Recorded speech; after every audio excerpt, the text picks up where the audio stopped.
wabarakatuh. Alhamdulillahirabbil alamin.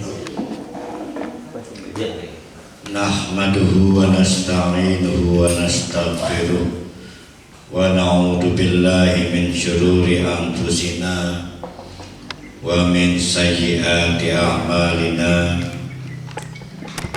May yahdihillahu fala mudhillalah wa may yudlilhu fala hadiyalah. Asyhadu an la ilaha illallah wa asyhadu anna Muhammadan abduhu wa rasuluh la nabiyya ba'da.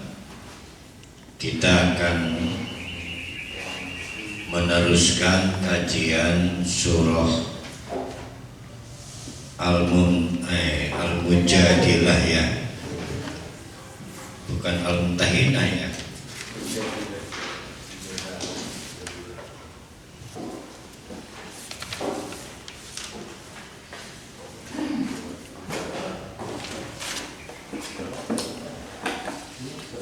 Surah Al-Mujadilah. Pada pembukaan pengajian kemarin telah kita antarkan tentang surah Al-Mujadilah ini. Namun yang terpenting, karena lebih banyak ketika membahas tentang surah Al-Mujadilah, yaitu tentang dihar ya. Saya akan coba lebih memperbaiki dari berapa ayat total? 22 ayat itu. Surah Al-Mujadilah ini bisa dibagi 4 pokok pemikiran atau 4 paragraf, dan tidak bicara tentang dihar.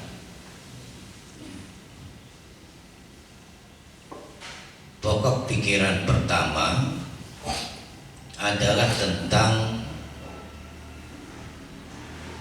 private conversation ya, pembicaraan pribadi di dalam rumah tangga, yaitu ayat 1 sampai ayat 7.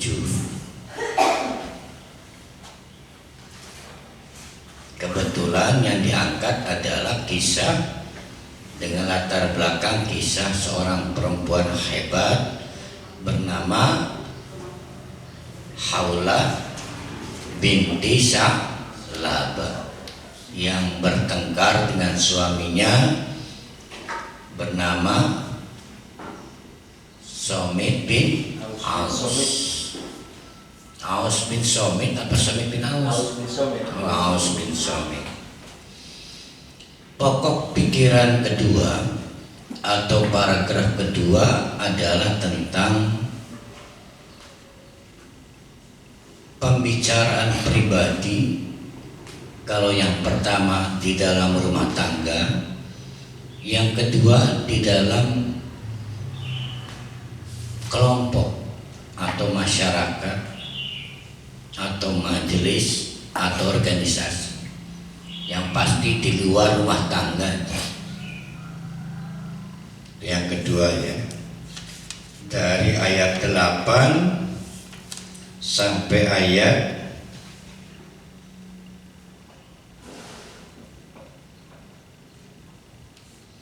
dari ayat 8 sampai ayat 13.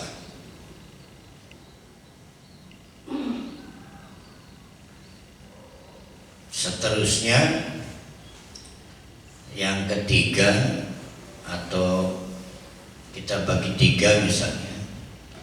Yang ketiganya itu to party. To party itu berarti pemilihan kelompok. Apakah kita mau masuk partai Hizbullah, kelompok Hizbullah, atau kelompok Hizbus Syaitan. Allah memulai surat Al-Mujadilah ini dengan qad sami'a, sehingga surat ini selain kadang diberi nama Al-Mujadilah atau Al-Mujadalah, juga sering disebut dengan qad sami'a. Perhatikan ujung ayatnya, innallaha sami'un basir.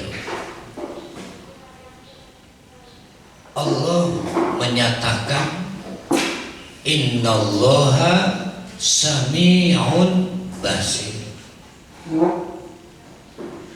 Gampang buat kita mengatakan Allah itu sami', juga Allah itu basir. Sami' maha mendengar, basir maha memantau, maha melihat.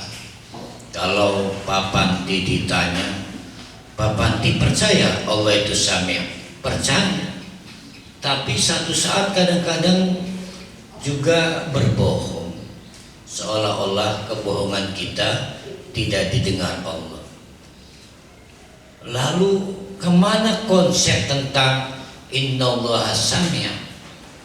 Ya, ternyata itu hanya ada dalam innallaha sami', itu jargon, tidak bisa memprotek kita, terutama pada saat kita tengkar. Jadi peristiwa yang membuat kocar-kacir jargon innallaha sami' adalah pada saat kita tengkar di ruang yang tertutup, bertengkar dengan istri misalnya, maka kita hampir bisa dipastikan lupa bahwa Allah itu adalah sami'un. Ya, lupa. Ada yang pernah bertengkar dengan istri ingat Allah? Sulit. Maka kita baca ujungnya, innallaha sami'. Allah itu maha mendengar. Jenis pembicaraan apapun, metode pembicaraannya bagaimanapun, tempat pembicaraannya dimanapun,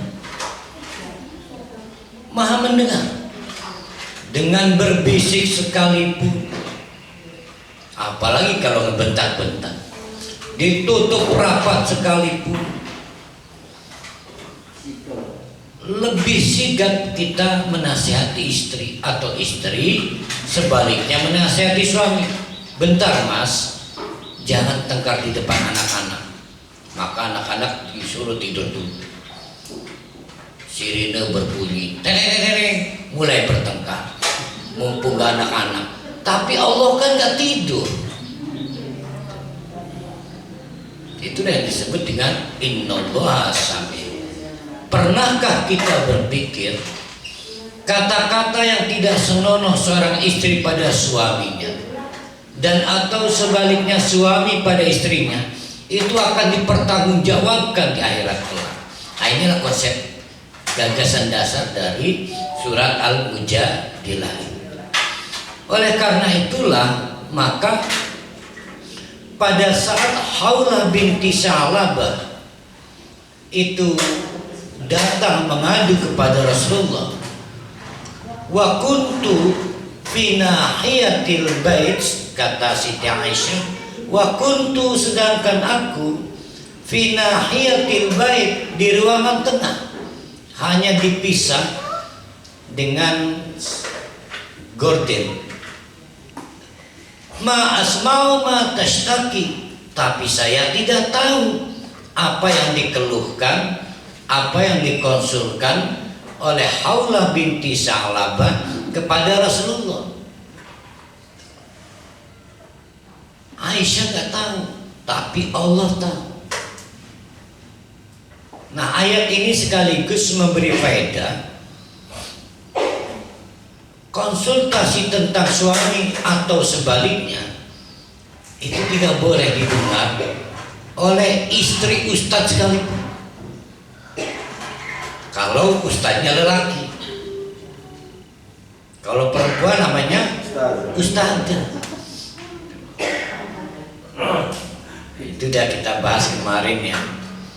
Karena saya termasuk yang tidak mampu. Sebab apapun saya ceritakan ke istri. Padahal kalau kita pakai konsep ini, ya nggak boleh. Karena setelah berhenti pada kiai, tidak boleh lagi cari kiai yang lain itu. Harus langsung ke Allah. Kembali, innallaha sami'un. Bangun keyakinan bahwa Allah itu sami', maha mendengar. Bangun keyakinan bahwa Allah itu basir. Maka qad sami'a, Allah telah mendengar qaulal lati tujadiluka, pembicaraan perempuan tujadiluka yang mendebatmu hai Nabi Muhammad. Mujadalah itu berdebat.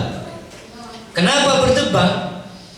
Karena Haula binti Salabah minta jalan keluar hukum setelah karena watak temperamen dari Aus bin Somit, suaminya.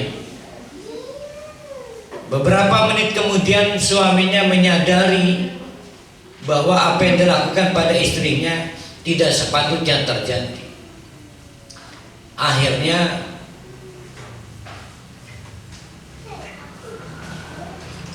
Aus bin Somit masuk lagi ke dalam seolah ingin akrab kembali. Dilihat istrinya lagi sholat. Dilihatin lama-lama tambah tidak tahan. Maka begitu 2 kalimat salam, istrinya dirayu dan diajak kumpul suami istri. Namun istrinya tidak berkenan. Karena tidak berkenan, maka marahlah suaminya. Anti alayya kadohri ummi, kamu sudah kayak ibu saya. Nah, akhirnya atas apa yang diungkapkan oleh suaminya, Haula binti Salabah menganggap dirinya sudah tidak berhak lagi untuk disetubuhi atau dikumpuli oleh suaminya. Tapi apa yang terjadi, suaminya tetap mengajak hubungan badan. Maka Haula binti Salabah meminta maaf. Tunggu, saya minta pendapat hukum kepada Rasulullah. Demikianlah Haula binti Salabah menghadap Rasulullah. Tapi sayang, Rasulullah belum dapat regulasi menghadapi kasus seperti Haula binti Salabah, kecuali apa yang menjadi kebudayaan orang Arab pada umumnya, bahwa kalau suami sudah ngomong engkau laksana ibuku, maka sudah cerai hukumnya. Maka proteslah Haula binti Salabah, suamiku tidak mengatakan tolak. Tapi Rasulullah tetap berpegang pada apa yang diketahui, bahwa hurrim ti alaihi, hai Haula binti Salabah, maka sebab apa yang diucapkan suami kamu, kamu diharamkan, sudah bukan istrinya lagi.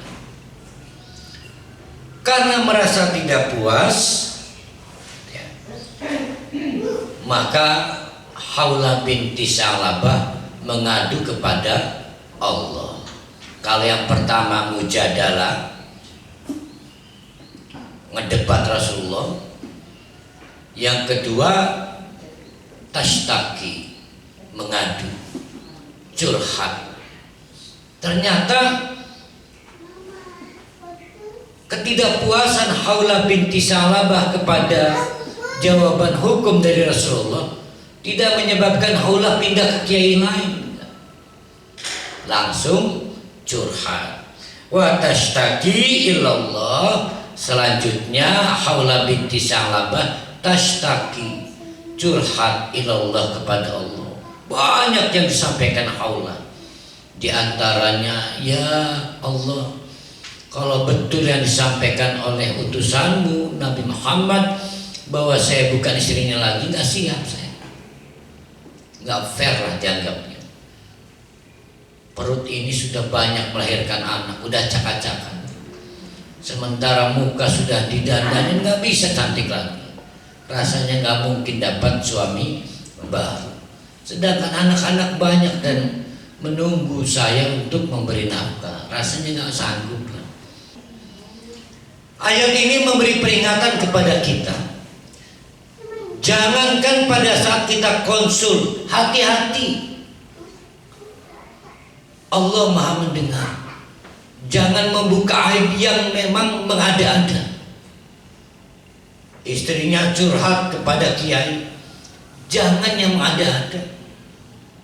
Apalagi curhat kepada status medsos ya. Karena Allah Maha mendengar. Begitu juga pada saat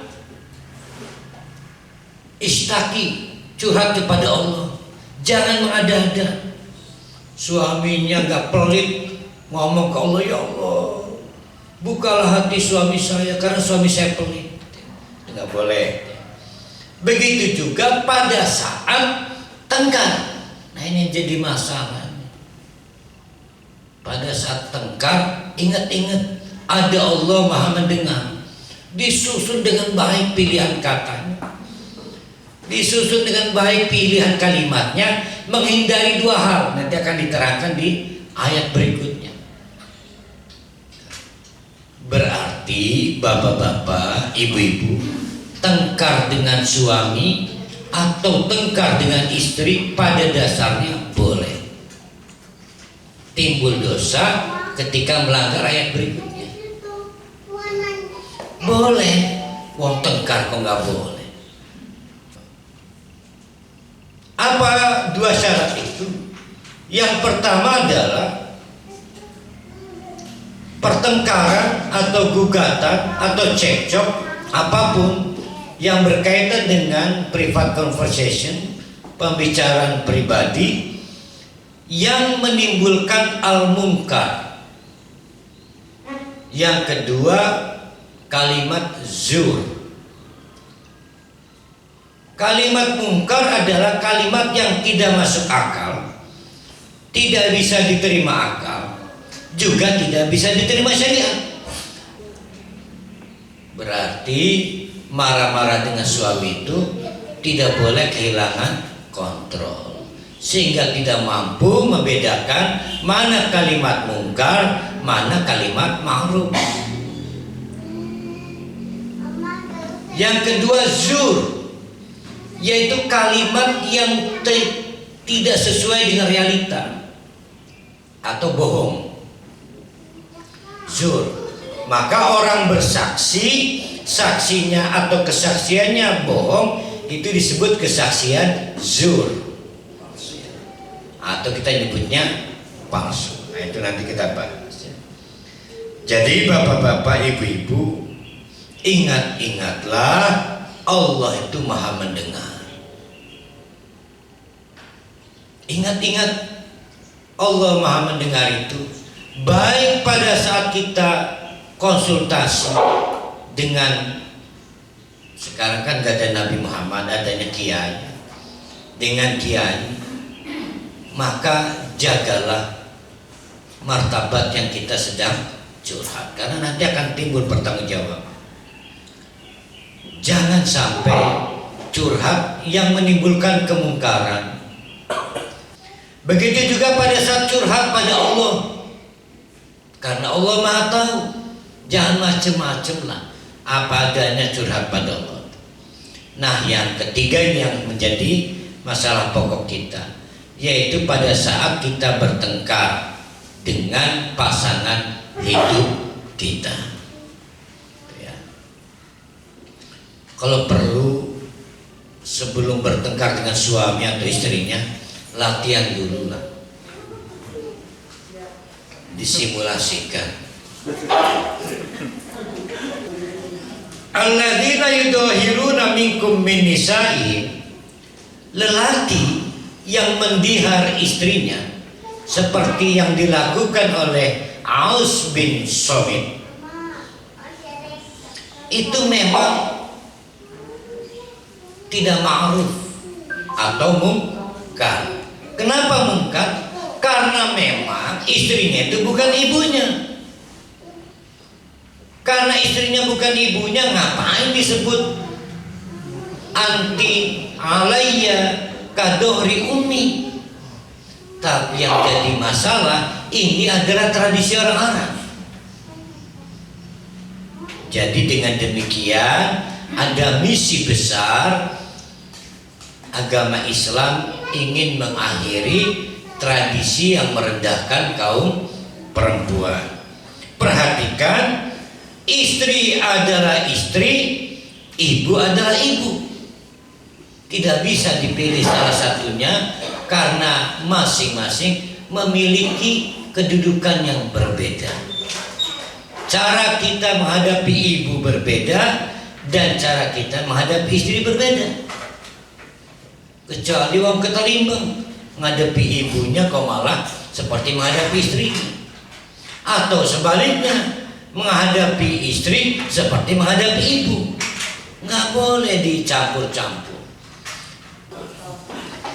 Inna ummahatuhum illallai waladnahum. Seorang ibu itu tidak lain adalah yang melahirkan kita.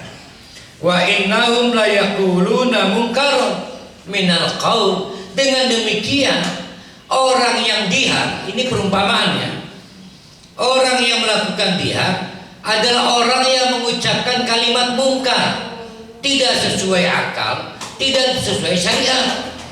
Karena mau diutak-atik, ibu tetap ibu, tempat asal rahim kita tidak bisa ditukar tempat dengan istri kita, nggak bisa. Itu namanya mungkar. Secara akal menabrak, secara syariat menabrak. Oke lah, dihar sudah diakhiri, sudah nggak ada yang pakai dihar sekarang, tapi substansinya sama. Hindari mengungkapkan kalimat mungkar kepada pasangan itu.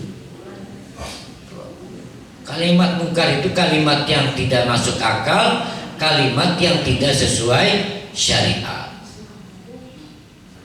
Maka perhatikan oleh kita, bagaimana mungkin kita masih menghidupkan hal yang sudah dilarang.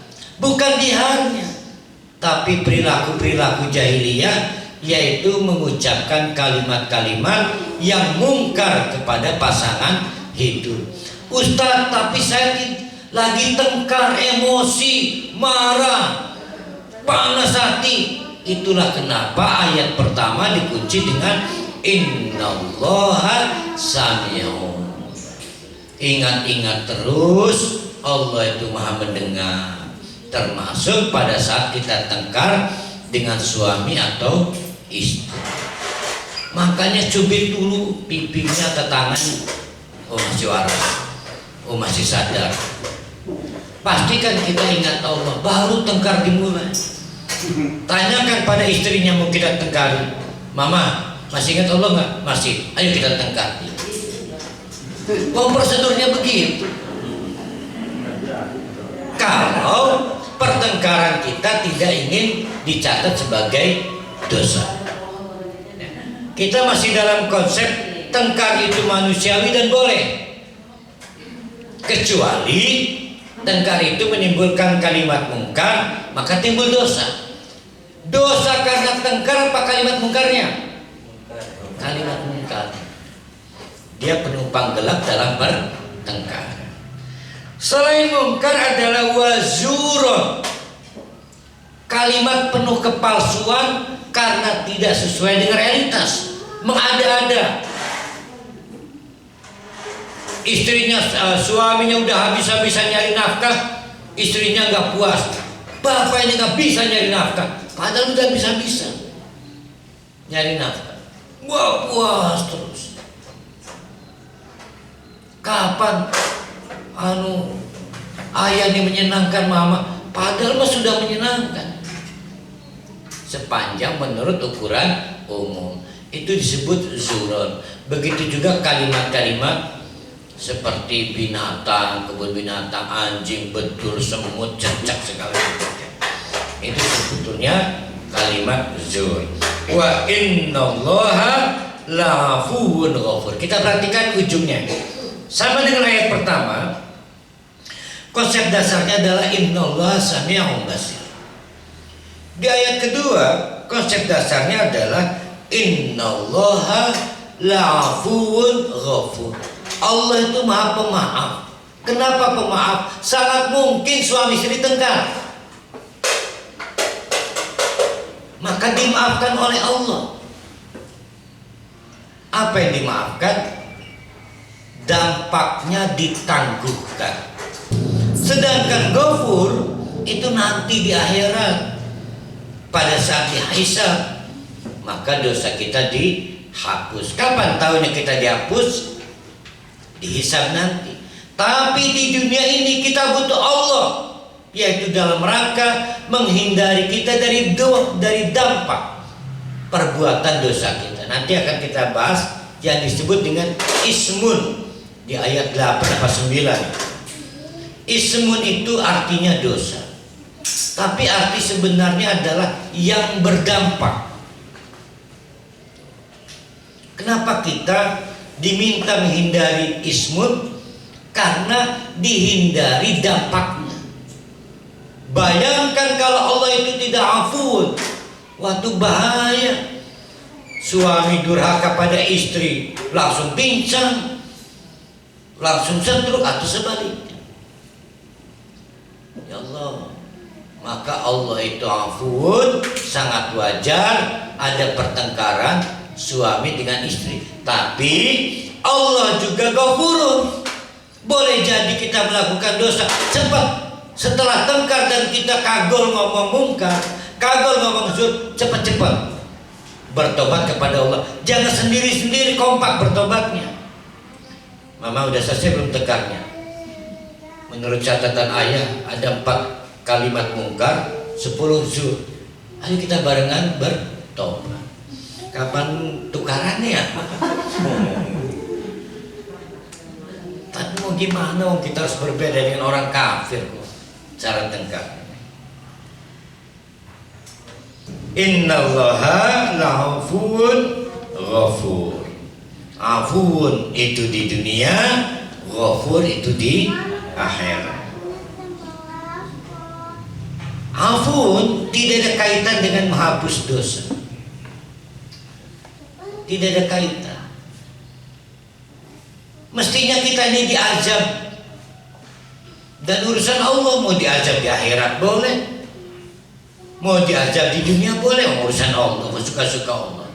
Tapi ketika Allah menyatakan dirinya afuun, nanti ajalah, berarti tetap azabnya akan terjadi, ditangguhkan, tapi di akhirat mungkin dilaksanakan, kecuali diampuni oleh Allah. Lihat itu kebaikan Allah. Allah menunda azab, tetapi juga membuka jalan peluang kita bertobat. Yang menarik bapak-bapak, ibu-ibu, kata afuun juga mengindikasikan boleh jadi pertengkaran pasangan hidup itu punya dampak. Boleh jadi. Pertanyaannya, Allah afuun itu otomatis apa harus kita minta? Harus diminta. Apa itu doanya itu? Fa'fu anni. Yang Ramadan. Nah, harus diminta. Jangankan Allah, kita ke orang lain juga harus minta maaf. Berarti walaupun Allah itu maha pemaaf, tapi tidak kita minta maafnya, pasti terjadi dampak buruk setelah pertengkaran itu. Kalau tidak minta maaf, dia akan jadi kanker jadi parasit. Wallah alam apa yang terjadi? Mungkin sakit jantung, liver, sakit macam-macam lah, Allah alam bisawab. Mungkin nafkahnya seret, macam-macam lah, kita tidak pernah tahu. Yang pasti sulit harmonisnya, tidak ada ketenangan setelah pertengkaran. Ada pendekatan psikologi yang saya kurang setuju, Ustaz. Kalau kita pakai teori ilmu geografi, pertengkaran itu diperlukan agar harmonis. Ustaz-ustaz juga pakai. Di ilmu geografi itu ada teori pergerakan tanah. Kita melihat longsor. Longsor itu akibat. Penyebabnya adalah pergerakan tanah. Setiap tanah pasti mencari kestabilan. Menuju stabil itu tanah bergerak, timbul longsor. Akhirnya setelah longsor stabil, nggak ada lagi longsor. Suami istri juga perlu stabil setelah tengkar. Oh, kudu tengkar dipit enda harmonis, nggak bisa. Karena sakinah itu tidak diciptakan dari pertengkaran. Sakinah itu timbul Allah karena Allah mengirim malaikat sakinah, bukan karena pertengkaran. Kadang-kadang di acara pernikahan ustadz-ustadz ngeheri, ya biasalah tengkar, bumbu untuk harmonis, nggak bisa. Karena sakinah itu adalah kebaikan Allah mengirim malaikat yang menaburkan sakinah. Kalau orang setelah bertengkar kemudian harmonis lagi, itu mah bukan sakinah namanya, kapok. Atau setidaknya kedua kepepet. Jadi bedakan antara harmonis karena habis tengkar dengan sakinah yang dimaksud agama, beda. Karena sakinah itu mendorong timbulnya ibadah di pasangan hidup itu. Tapi orang sampai bertengkar kemudian hubungan badan lagi, belum tentu kompak beribadah, belum tentu. Oh, paling pegel itu. Kita lanjutkan. Waladina yudhahiruna min nisa'ihim summa ya'uduna lima qalu. Nah, akhirnya menyesal Aus bin Samit bahwa apa yang dilakukan mestinya tidak perlu dilakukan. Mengakhiri hubungan suami istri dengan cara yang tidak senonoh itu. Maka Aus bin Samit pengen ngebalikin, namun Rasulullah belum punya regulasi. Maka Haula binti Sa'labah curhat kepada Allah. Maka didengar oleh Allah curhatnya, maka diutuslah malaikat Jibril, turunlah ayat ini, bahwa yang benar adalah dihar tidak sama dengan talak. Ya, dihar tidak sama dengan talak. Maka dipanggillah Aus bin Samit oleh Rasulullah. Aus bin Samit menyatakan kesungguhannya menyesal dan pengen meneruskan hubungan dengan istrinya, yaitu Khula binti Sa'labah. Kata Rasulullah, ada syarat. Syaratnya membebaskan budak. Bapak-bapak, ibu-ibu, perhatikan di dalam banyak Al-Quran tentang membebaskan budak. Itu hampir muncul di banyak perbuatan maksiat, ditempel-tempelkan. Apa ide dasarnya? Nyicil mengakhiri perbudakan. Nyicil. Artinya Islam mengibarkan bendera untuk mengakhiri perbudakan. Maka orang-orang yang ingin kembali karena merasa menyesal telah mendihar istrinya, itu diwajibkan fatahriru raqabatin min qabli ayyatamassa. sebelum saling bersentuhan, tidak ada akad ya. Tanpa akad langsung kumpul. Tunggu dulu, bebaskan budak dulu. Maka Aus bin Somit mengeluh kepada Rasulullah, dari mana bisa dapat uang untuk membebaskan budak? Mahal banget. Sedangkan untuk hidup sehari-hari sudah compang-camping. Di usia senja ini Aus bin Somit ini sudah payah badannya. Kemampuan terbaiknya hanya untuk berhubungan badan dengan istrinya. Untuk kerja udah loyo, untuk mencari uang sudah loyo, sehingga tidak punya deposit, tidak punya tabungan untuk membebaskan budak sekalipun. Maka nyerah. Kata Rasul, kata Allah, dzalikum tu'aduna bihi wallahu bima ta'maluna khabir. Itulah yang diajarkan kepada kalian, dan Allah itu terhadap apapun yang kalian lakukan itu nanti akan memberitakan. Kita membebaskan budak sekali lagi bukan dalam rangka memberi sesuatu pada Allah, Bu, tapi dalam rangka untuk kepentingan kita. Nanti Allah membuat repot terhadap apa yang kita lakukan. Apa yang kita lakukan tidak nganggep remeh perempuan. Ada syarat. Faman lam yajid, bagaimana kalau tidak mampu? Sebagaimana kasus Aus bin Somit, fasyamu syahraini mutatabi'aini min qabli ayyatamassa, maka berpuasa 2 bulan berturut-turut, tidak boleh diselang 1 hari sekalipun. Bagaimana kalau tidak mampu? Ternyata Aus bin Somit sudah loyo. Ya Rasulullah, mataku cepat berkunang-kunang. Jangankan 2 bulan berturut-turut, 1 hari aja kadang-kadang gak lulus. Di tengah hari itu sudah harus makan, berfidyah terus. Aduh, payah Aus bin Somit ya. Maka tidak sanggup berpuasa, apalagi 2 bulan berturut-turut. Tidak sanggup berpuasa, puasa 1 hari aja nggak sanggup. Karena memang sudah setiap harinya bayar fidyah, apalagi 2 bulan.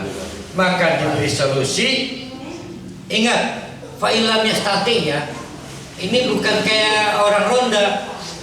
Bagi yang tidak bisa ronda, bayar biasanya berapa itu?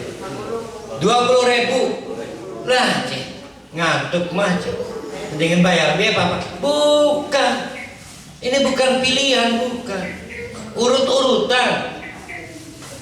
Kalau tidak mampu memerdekakan budak, maka puasa 2 bulan.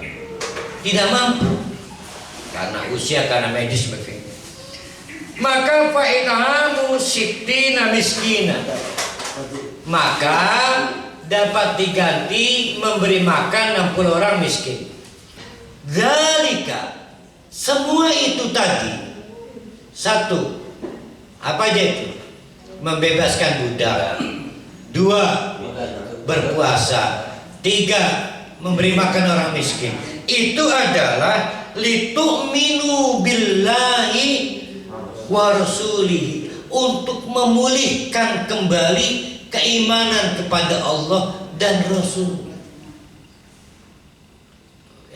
Siapa yang pengen kembali imannya, maka tunaikanlah hukuman Allah. Ya, siapa yang ingin dipulihkan kembali keimanannya, maka tunaikanlah hukuman Allah. Bayangkan sikap seorang mukmin ketika menjalani hukuman juga karena ingin pulih keimanan. Itu bedanya kita dengan pihak lain yang tidak mungkin. Wa tilka hududullah, itulah had Allah, batasan-batasan Allah. Tapi walil kafirina, perhatikan, kafirina pakai alif lam enggak?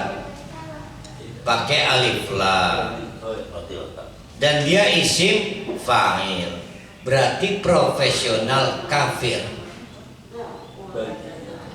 Dan bagi orang kafir sejati, maka sudah cukup, tidak perlu diperdebatkan. Untuk mereka sudah dipersiapkan adzabun alim. Artinya mungkin saja ada di antara kita berbuat dosa berkali-kali, tapi belum tentu disebut orang kafir. Lalu sebutannya apa? Melakukan kekafiran. Hudud itu sama dengan kata hadid, artinya besi. Masjid al-hadid, masjid baja. Allah sendiri menyebut batasan-batasan itu sebagai sesuatu yang seperti besi keras. Kalau tembikar bisa pecah, besi mah nggak bisa. Aneh aja, ada orang berani membenturkan dengan besi itu. Aneh. Maka orang yang nekat melanggar ketentuan Allah, tidak lain dia pasti besi juga. Maka kalimatnya unik. Allah menyatakan, innalladzina, siapapun orang yang nekat, yuhadduna, menjadi besi dengan cara melanggar. Jadi kalau mau melanggar ketentuan Allah, jadi besi dulu, yaitu keras kepala, nekat. Karena Allah menyebut had, ketentuan-ketentuan itu memang seperti besi. Lah kita benturkan dengan diri kita, kalau kita nggak jadi besi konyol. Maka orang yang nekat melanggar ketentuan Allah, memang dirinya sudah keras kepala, keras hatinya. Pasti dia orang yang nekat. Kok nekat? Karena tidak ada orang yang nekat kecuali tahu resikonya. Karena dia tahu resikonya. Zina tahu resikonya, minum khamr tahu resikonya, diminum juga nekat. Berarti dia menjadi besi. Berarti modalnya apa itu orang nekat itu? Orang sombong. Sama sombongnya dengan orang-orang nabi-nabi terdahulu. Wahai Musa, kapan azab Allah datang? Gitu kan? Nah, orang kafir Quraisy juga sama, orang Yahudi juga sama, dan kita juga sama sebetulnya. Sudah tahu khamr dan bir itu haram, kita nekat juga. Kita seolah-olah menantang Allah. Saya sudah siap menghadapi azab kamu. Jawab bisa. Nah, itu yang dia sebut dengan yuhaduna, yaitu nekat. Innalladzina yuhaduna Allah wa rasulahu kubitu. Maka orang yang nekat melanggar ketentuan Allah, berarti bukan karena tidak tahu, sudah tahu tapi dilanggar. Maka oleh Allah kubitu, ai uhliku wa uhriqu. Uhliku dihancurkan, ai bukan ai uhriku wa udhillu, yaitu dihancurkan dan dihinakan. Kubitu, maka akan dihinakan, kama kubita, sebagaimana pernah dilakukan hal serupa oleh Allah, yaitu menghina, menghancurkan, yaitu alladzina, kepada orang-orang min qablihim, sebelum mereka. Waqad anzalna ayatin bayyinatin, sudah ada bukti nyatanya. Ditenggelamkan kaum Nabi Nuh, diazab sekaligus kaum Nabi Lut, kaum Nabi Hud, kaum Nabi Soleh, dan yang lainnya. Sekali lagi Allah menyatakan, kalau di atas lil kafirina adzabun alim, kalau yang ini adalah lil kafirina adzabun muhinun. Kenapa muhinun? Karena sudah tahu itu melanggar, tapi dilanggar juga.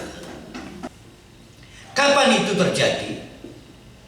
Orang-orang kemudian bertanya, sama dengan kalimat apa tuh yang tabat itu? Tabat Tabat yada Abi Lahab. Hancur kedua tangan Abu Lahab. Begitu ayat itu diulang-ulang dibaca oleh Rasulullah juga bersama para sahabat, Abu Lahab dengan bertolak pinggang datang pada Rasulullah. Katanya, saya mau diazab oleh Allah. Ini tangan saya masih ada, sambil menari-nari. Itu sama seperti dia, tapi nanti akan dihancurkan oleh Allah. Maka orang-orang juga bertanya, kapan sih Allah mengazab karena saya nekat melanggar? Yaitu yauma yab'asuhum, setelah hari kebangkitan, di mana Allah mengumpulkan semua orang yang sudah dimatikan oleh Allah. Fa yunabbi'uhum. Nah, ini udah pernah kita bahas ya. Ada nabba'a, ada amba'a, ada nazzala, ada anzala. Kalau nazzala diturunkan berkali-kali, kalau anzala diturunkan sekaligus. Kapan itu? Diturunkan sekaligus kapan? Al-Quran, yaitu Allah menurunkannya sekaligus ke Lauh Mahfuz. Kapan terjadinya itu? Inna anzalna. Ingat tuh kalimatnya tuh. Bukan nazzalna kan? Anzalnahu fi lailatul qadar. Tapi nahnu nazzalna itu dari Lauh Mahfuz ke dunia ini melalui malaikat Jibril, dicicil berkali-kali. Begitu juga amba'a, berbeda dengan nabba'a. Kalau amba'a menghabarkan sekali itu aja. Kalau nabba'a berkali-kali. Setelah dibuka buku rapat Papanti, dihisab nanti, terdiri dari 2 miliar item. Maka 2 miliar itu dibaca. Istri jengkel pada suaminya karena suaminya menyebutkan 20 kesalahan istrinya. Baru sampai 5, udah mas, nggak sanggup saya dengar. Baru 5, nggak sanggup kan? Dihisab nanti, nggak bisa kita hindar. Yunabbi'uhum, semua dibacakan, semuanya. Kalau 2000 item, 2000 item. Sehingga tidak bisa ada yang disembunyikan. Di sisi lain, naba'a itu artinya berita penting. Pada waktu kita tengkar, maka ada yang menasihati.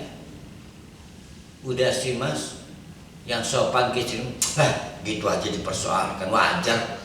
Lagi marah-marah, oh nggak bisa dianggap wajar. Semua hal dianggap penting oleh Allah di hari hisab nanti, maka disebut naba'ah.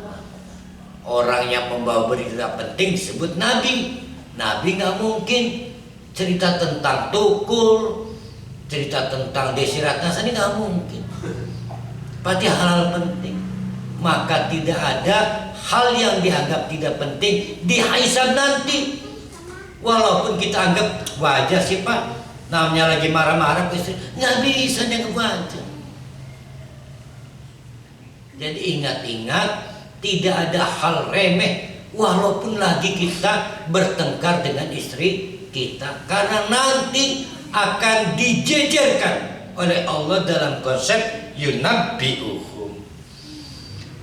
Yang menarik perhatikan, ahsahullah.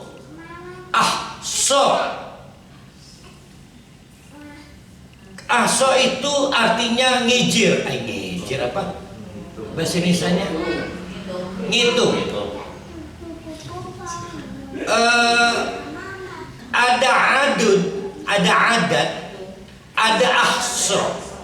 Sama-sama menghitung. Adadun hitungan, ahsa juga hitungan. Bedanya, kalau saya ngomong Pak Patata 10 kali 20 birko. Nyimpen di otak ya. Itu namanya adat. Tapi kalau saya tanya patata 10 kali 20 kuribetan diizinkan siji gua tuh loro itu disebut aso. Aso artinya kerikil. Aso artinya menghitung dengan kerikil. Jumlahnya 200, maka siji, loro, telu bengen. Itu aso. Tidak ada yang terlewat, yang kita kerjakan semua akan dihitung oleh Allah dengan hitungan kerikil itu 1, 2, 3. Tidak ada yang bisa dianggap remeh. Walaupun kita udah lupa, Mas inget dulu Mas kamu apa? Kamu gitu aja diinget. Papa udah lupain, nggak bisa. Kata Allah, asallah wa nasuhu. Kamu boleh jadi melupakan nasuhu, tapi wasau Allah tetap ngijir, menghitung dengan kerikil itu. Satu. Tidak ada yang terlewat, kita anggap remeh sekalipun. Bahkan kita udah lupa. Jadi hati-hati ngomong kepada istri atau istri ngomong pada suami. Tidak ada yang terlewat. Kita anggap gitu diributkan. Sering nggak kita ngomong? Apa sih mama kayak gak ada kerjaan aja gitu ributkan. Allah emang gak ada kerjaan. Kerjaan Allah itu adalah yunabbi'u, menganggap penting apapun yang sekalipun tidak kita anggap penting di dunia ini. Jadi kalau nggak mau kehilangan muka, ditata cara kita tengkar dengan istri atau suami kita. Sekali lagi dikonsep lah. Biasakan 1 jam sebelumnya itu masuk fase persiapan. Kan belum tentu jadi langsung ngerti. Jangan nggak serius tengkarnya diniati. Ya, diniati tengkarnya. Ada Bu Ima nggak? Itu konsultasi dengan Bu Ima. Ini pendidikan. Ya. Ingat-ingat, wallahu ala kulli syai'in syahid. Allah itu akan menjadi saksi nanti. Boleh jadi kata suaminya, Allah protes, saya nggak pernah ngomong gitu. Nggak bisa. Kata Allah, saya sendiri saksinya. Saya mendengar kamu ngomong gitu. Nggak bisa. Itu yang dimaksud dengan syahid, memberi persaksian pada saat dihisab nanti. Allah turun tangan langsung mengenai apapun yang kita ucapkan pada pasangan hidup kita. Besok subuh akan kita lanjutkan persis paragraf kedua, yaitu masalah najwa. Besok subuh akan kita lanjutkan. Aqulu qouli hadza wa astaghfiru innahu ghafurur rahim. Assalamualaikum warahmatullahi wabarakatuh.